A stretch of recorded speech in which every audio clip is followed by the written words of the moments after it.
Bonjour à toutes et à tous, c'est Shade et aujourd'hui on se retrouve pour la présentation d'un deck Yugi Muto Battle City.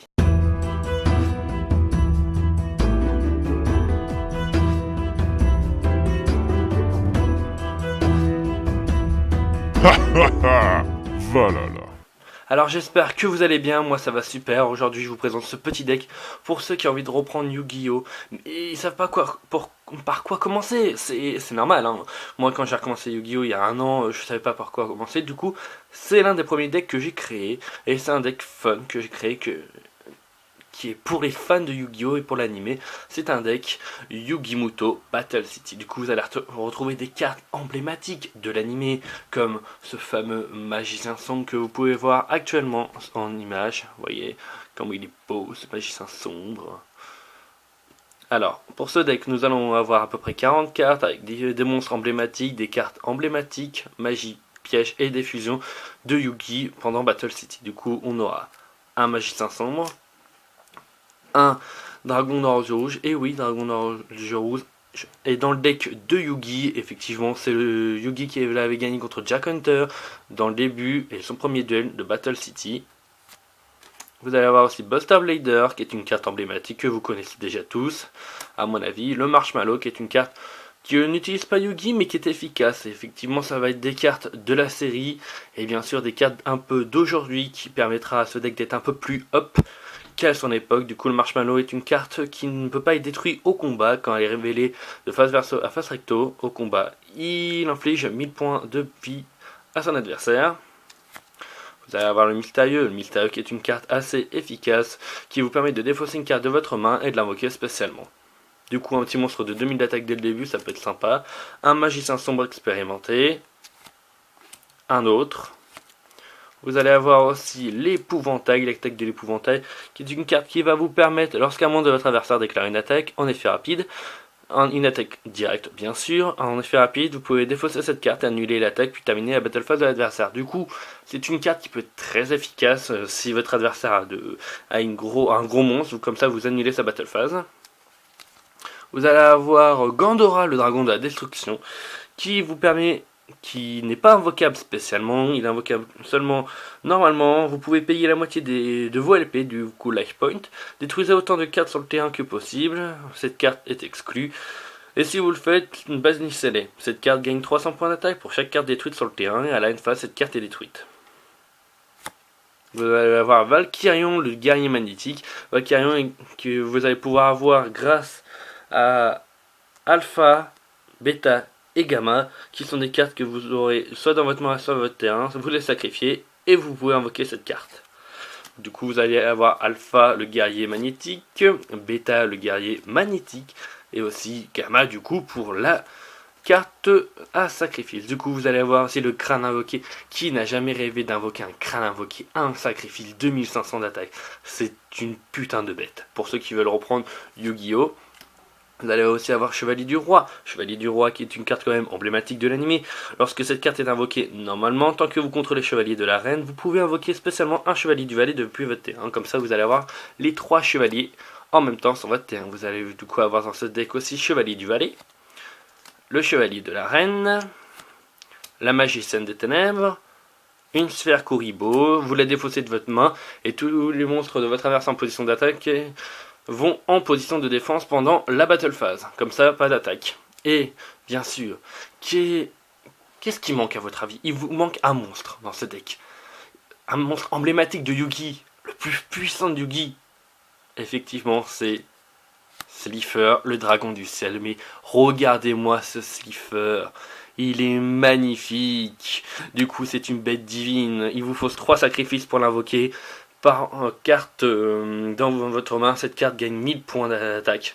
Alors ça peut être très bon avec des cartes, avec la carte de magie continue, carte illimitée qui vous permet de piocher autant que vous voulez et de ne pas défausser cette carte de votre main si vous avez cette carte en main. Du coup, chaque monstre qui est invoqué normalement spécialement perd 2000 points d'attaque, et si ça réduit les points d'attaque à 0, vous détruisez les monstres. Quand même très efficace. Alors vous allez aussi avoir la corne de l'unicorne, l'épée de révélation de la lumière, le pot de cupidité, ou la marmite d'avidité pour ceux qui ont gagné l'animé, le pot de dualité, oh regardez-moi cette belle carte, le contrôleur d'ennemis, le Monster Reborn, le sarcophage doré, la polymérisation, pour 3 fusions que je vais vous présenter à la fin, le typhon d'espace mystique, parce que Violent Orage est banni, parce qu'elle est très très puissante. Je vous rappelle que Violent Orage vous permet de détruire toutes les cartes magie piège sur le terrain.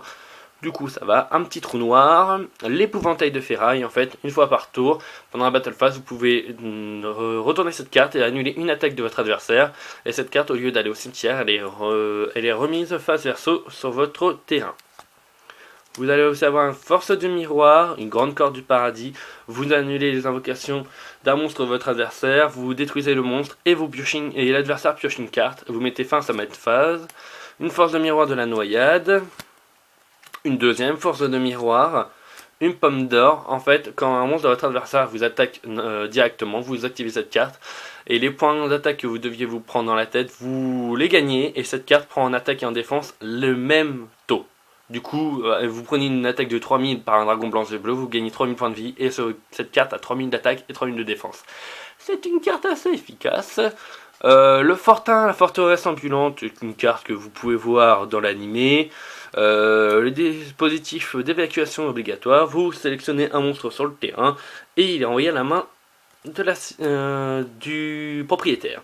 Vous allez aussi avoir un cylindre magique, un appel de lettre hantée. Et voici les 3 cartes de fusion que vous allez pouvoir invoquer grâce à polymérisation. Alors, Alakan, le chevalier harlequin, est une carte fusion à 3000 d'attaque et 2500 de défense, plutôt un gros monstre bien badass. Pour l'invoquer, vous devez fusionner le chevalier de la reine, le chevalier du valet et le chevalier du roi. Du coup, une fois par tour, durant le tour de chaque joueur, lorsqu'une carte magie et piège est utilisée, vous pouvez, ou un effet de monstre qui cible cette carte face recto sur le terrain est activé, vous pouvez défausser une carte du même type, monstre, magie ou piège et annuler l'effet. Quand même, je vous avoue que quand vous l'avez sur votre terrain, le petit Alakan vous sert énormément. Du coup, le paladin des ténèbres, pour l'avoir, il va vous falloir fusionner le magicien sombre et le Buster Blader.